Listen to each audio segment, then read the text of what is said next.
everyone, and welcome to Reconcilable Differences. I'm Phillip George Jr. with the On the Move team at EXP.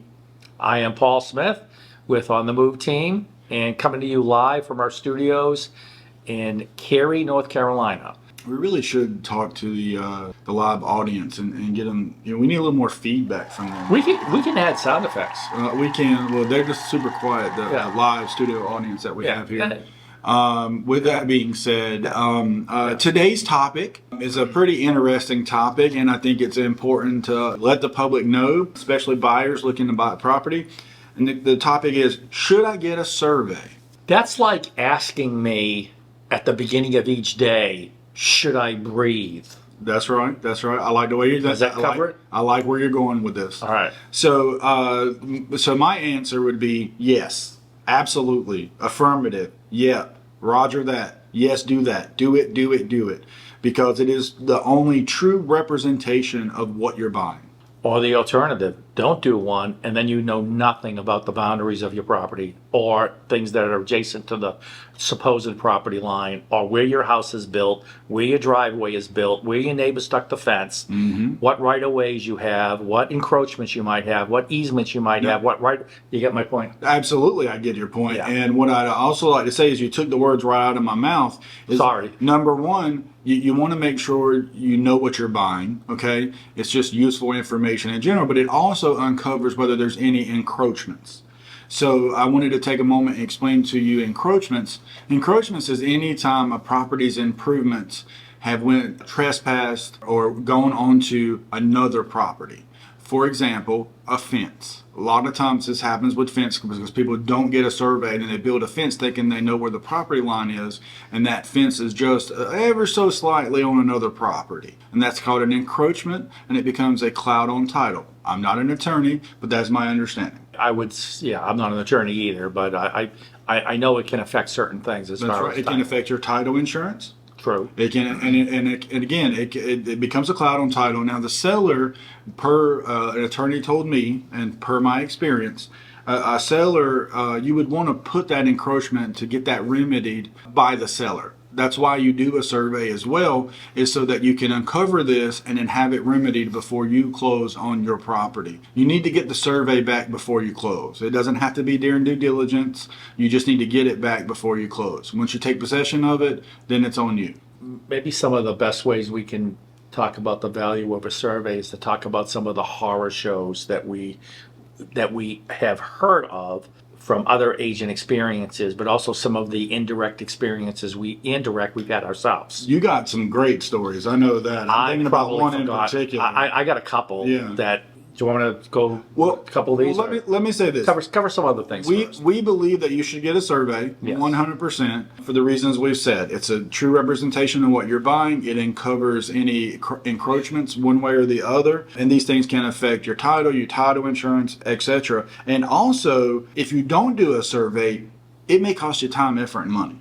And then let's talk about some stories. So the one I'm thinking about is the guy that you had to move the fence, and he was not very happy about it. Well, downtown Raleigh, ring a bell? Well, oh God. Yes. Oh God, I forgot about that one. Yes, that was an extreme case. All right, it was an extreme case. So. And you can also, and before you get into that, Paul, you can also get into, you can have an encroachment agreement. Correct. Right, which we'll talk a little more about after you tell your story. Correct. Yeah, but there's some limitations to That's encroachment right. agreement. That's right. So this was several years ago. This was down in the 5 Points area of Raleigh. That's right. So I had a house listed, and at the time we listed this house, actually this was an expired listing I picked up. The owner who bought it to fix and flip, if you will, he did not do a survey, but he suspected that there was an issue with the neighbor's fence. Okay, all right.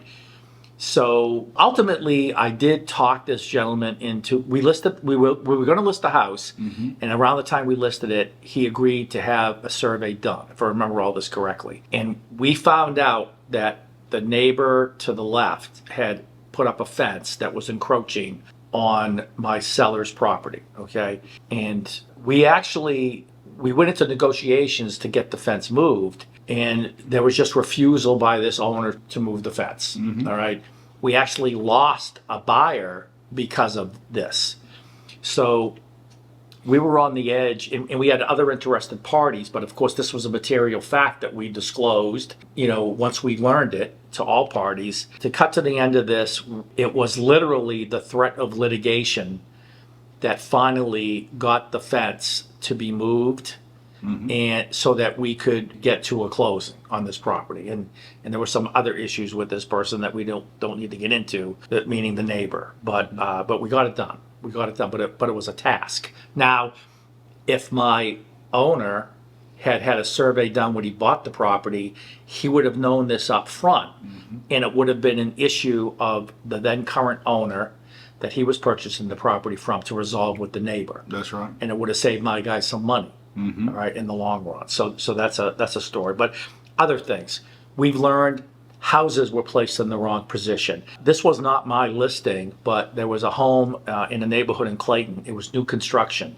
This builder, it wasn't a builder I was representing, and it wasn't a buyer I was representing, nothing like that, but he went through the town with all the appropriate things, applications and whatnot. Foundation was placed. The house literally got completed. Yeah.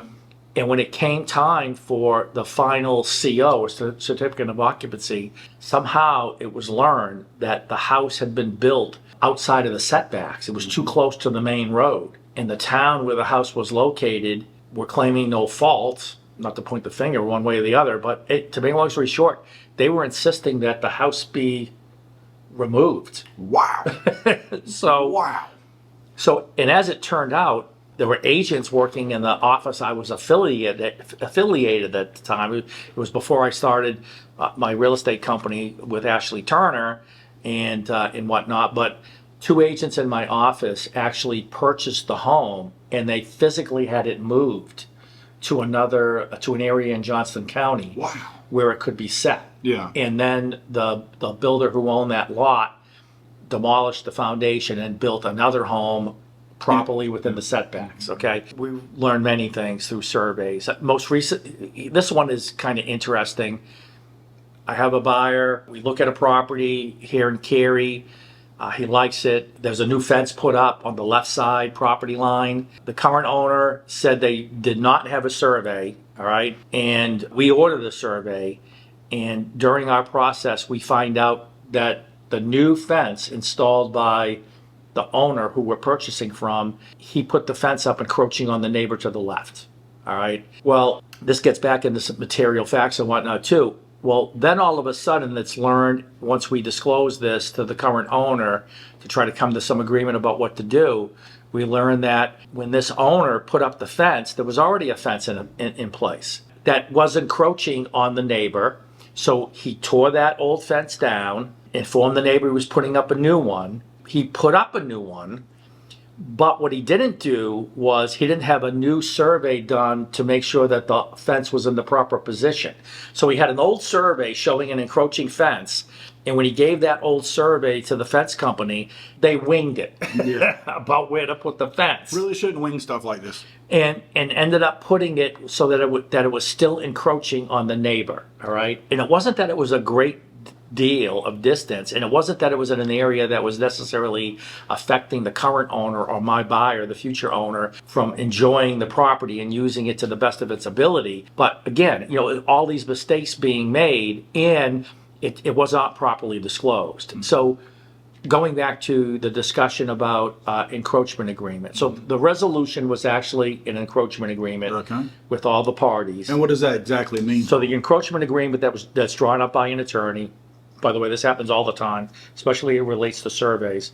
It basically states that all the parties are aware that there is a fence encroachment, and a copy of the survey is usually attached, and it details what the encroachment is. The parties acknowledge that they know it.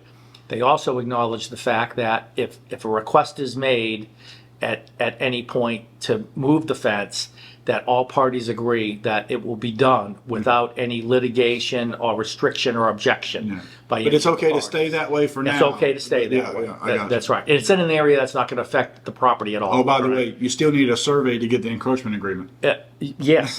Yeah. Well, my guy had the survey. Yeah. Right, but you understand my point. Yeah. You still need the survey. Yeah. Yeah. So, and this is a document that actually gets recorded, so that any potential buyers can see that it's in existence, so that clear title can be given, Yeah. or title in terms of the title search work has been done. That's right. And things have been properly disclosed. And I may not be using some of the legal terms and whatnot, Right. but Consult an attorney for definitive answers. and as far that's as- who did all of this paperwork, Yeah, yeah. if you will. And I was just the tool to get everybody to sign it and notarize it. But again, it's just in some cases they don't get worked out, and people end up losing money. Well, again, now, obviously, we're not attorneys. I'm going to tell you what an attorney told me. So always consult an attorney when it comes to legal matters. But my understanding is if you discover there's a cloud on title, there's an encroachment, that seller is duty bound to remedy that situation or make the buyer whole. That's the way it was described to me from an attorney. Now, again, that gets complicated. Like I said, I'm not quoting you legal advice here. Always consult an attorney. But it does, the seller's duty bound to convey clear title. And so if you have a cloud on there, that's what limits that, clear title. And it also has issues with your title insurance, as I've already said. Let me tell you a real world example for me. And then also, before I get into that, I wanted to say that no one makes you get a survey. You know, I think it was required back in the old days. To get your financing, at Yeah. one point it was required. It no longer is. Yeah, the lender doesn't make you do it. So you do it because you want that information. And that way you can protect yourself. You can put that cost to remedy the situation back on the seller, et cetera, et cetera. But my real world example was a fence. Now, keep in mind, Paul's example of the house is obviously much more substantial and costs a little bit more to move than a fence does. But I've seen it with a detached garage. Just the corner of the garage was on their property it wasn't supposed to be. You can't, that gets costly to move things like that. But let me tell you mine. Mine was an experience where my buyer bought a house. We're under contract, got a survey done, and the fence was 25 feet onto the HOA land. So his backyard looked like a football field, and then all of a sudden it wasn't. Now my buyer was fine with that. He didn't want the yard to be any bigger than it was, so he was fine with it being a smaller yard, but we didn't want the encroachment with the title insurance issues and all that good stuff, so we had the seller at the time move it back into place. Seller was agreeable to do that. We didn't really give him a choice. Yeah. There's always a choice, actually. Well, yeah, but I was like, no, you got to do this. Well, if you want your buyer to buy it. That's right. That's right. Or it was going to get real sticky, and at that point, the lawyers do get involved in Phillip's side of it. Get a survey. It truly is the only represent. And listen, I don't care that your seller had a survey done 3 years ago. I don't care about that. A current survey is what you want, because you don't know what happened between the time they bought it and got the survey done to now when you're buying that property. You don't know if that barn was there the whole time. You don't know if they added or moved or modified the fence. Again, get a survey when you buy your property, and then keep track and don't put things that are going to be encroaching on other people's property when you build them. Yeah, I got a list here of some reasons why and what a survey will provide, if I could just go over briefly. Oh, can I jump in one quick before you do that? Sure. Have you had the experience, or have you seen this where somebody septic was on somebody else's lot or yard, right? You seen this? That was my house. That was your house? Yeah, you don't know this story? No. Okay. Your current house? My current house. All right. Oh, so, wow. Well, actually, this is interesting to know, because you and I are going to be digging a fence since I have a new dog. Okay. All right. Fair Or enough. digging a fence. I got you. So I learned this. Will that be deer? Sure. Okay. Okay, good. Sure. So I wasn't having any issues with my yard or my septic, but my neighbor to the left, he started to have some issues with his septic, where he actually had to have somebody come out, take a look at his lines, and it was determined that he had an issue where he had to correct one of the lines. Mm-hmm. Well, he comes over to the house one day, knocking on the door, or saw me in the yard. I can't remember how this came about. And he started explaining to me that when his septic guy came out, his septic guy learned that his lines actually ran onto my property. So, by the way, the builder that built our houses, he went out of business back in the late 90s, all right? That's not a probably, endorsement. because he obviously was a rocket scientist, I'll put it that way. So, he's still in the area, but he's doing other things right now. But so they didn't have to do anything in my section, but he wanted to make me aware of it because he had to extend his lines onto his property, which was the logical thing to do. Absolutely. So this is the unknown now to me. My septic is set up in such a way where that area should not be used, whether it's for my primary, because it's not my primary, and it's not part of my repair area. Okay. But now a little concern is, well, if I'm going to use a two-person auger and start drilling some fence posts, am I going to pop through an old septic line that's no longer in use? God forbid. I hope it's true that he's not using those lines anymore. That's right. And they're not on, even if they do run on my property, but they're not functional. All right. So So anyway, he didn't remove them? no, because they'd have to come into my yard and dig up my yard, and I didn't want that done. You didn't So want leave to, them. so just leave them? Because they're not being used. I got They actually had to put in a new septic See, tank. I think I would have went a different route. I would have said, you dig them up and get all the soil and crap out of my yard. And then put it back. Here's the problem that gets into. Okay.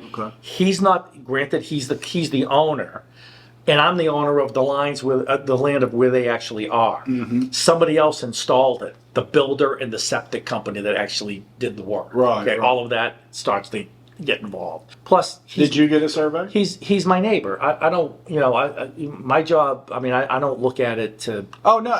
cause harm to my It's neighbor. not an overall concern about not being neighborly or being neighborly. I understand. Yeah. My concern was just having it in my yard. Okay, so I had gotten a survey when I bought my house in 1995. You did. I Okay. had that. See? But there's no mention of septic of my neighbor onto my yard because underground. there was no reason to believe that was the case. Right.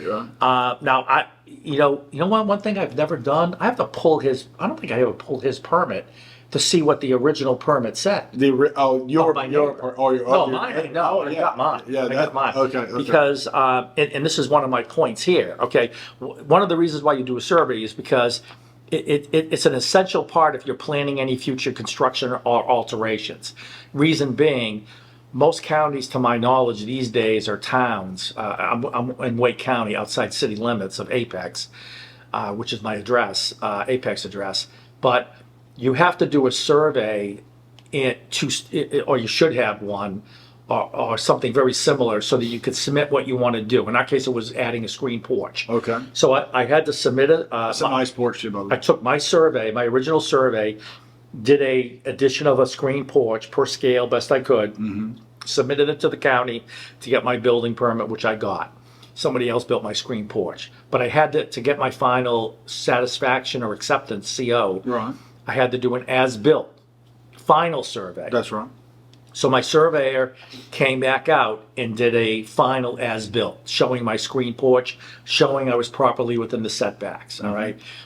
If you don't have a survey to start with, how can you do that? You can't. You can't do a beginning and an end, all right? So it's valuable for that stamp. Can I name a couple others before you go on? Rapid fire. Okay. Go ahead. Do what you want. Obviously, to identify your boundary lines. It helps you solve property disputes, Yeah. plain and simple, like you were just talking about.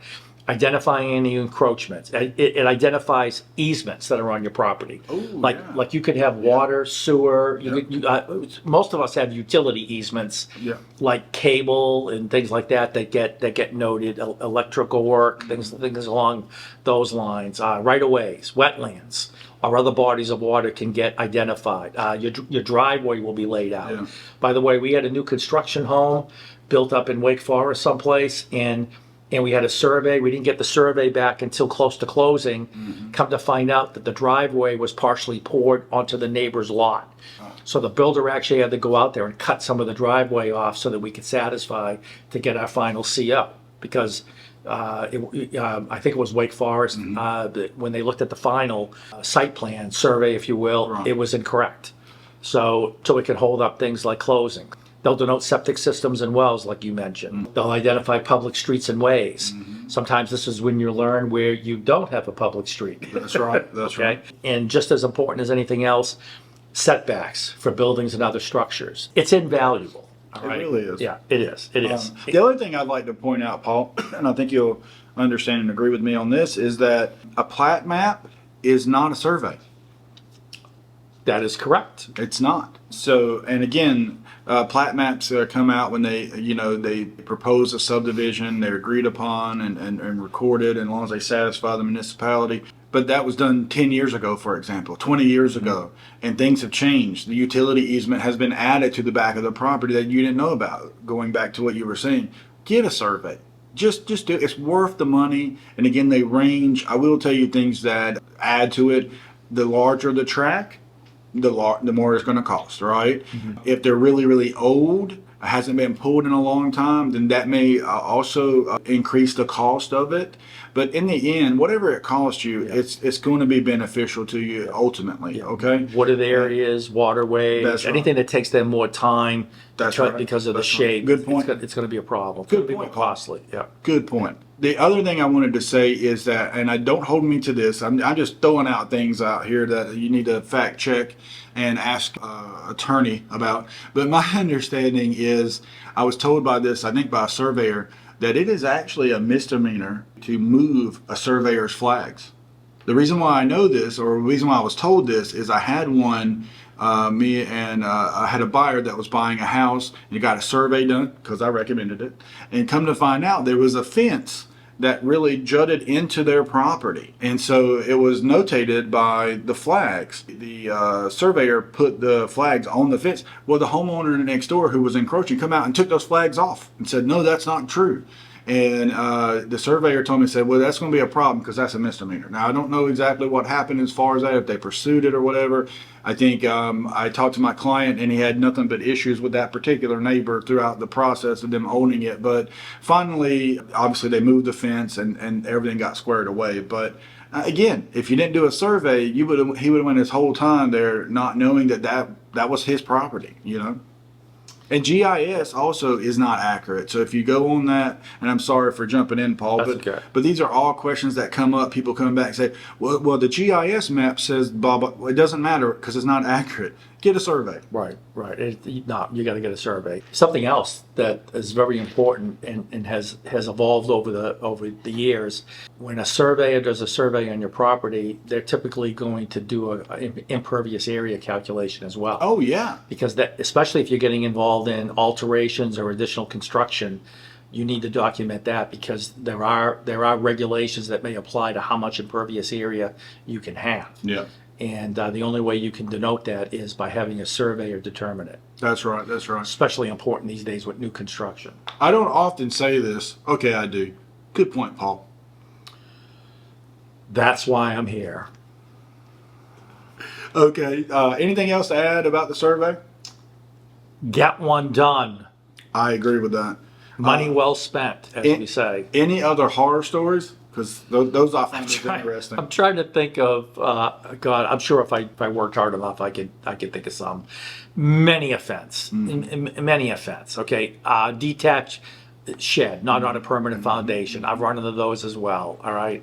What I find really enjoyable is you ever go to a site, somebody who's thinking about listing their house, and man, they got fences and buildings everywhere. I looked at one property, I swear to God, there were like 7 fences in the backyard that were intersecting. and overlapping. And then they tap on, like they add on to other people's fences, like their neighbor's fence, so they don't have to build their own fence. Yeah. Or they, like I said, it's a good idea to obviously always. I do have another story. Okay. And maybe we'll finish with this. And Okay. Before I forget, remember to like, comment, and subscribe. Okay. I don't want to forget to say that. All right. We'll say it again at the end. One of the agents that worked with me when I was an acting broker in charge, they were selling a townhome up in Morrisville. Mm-hmm.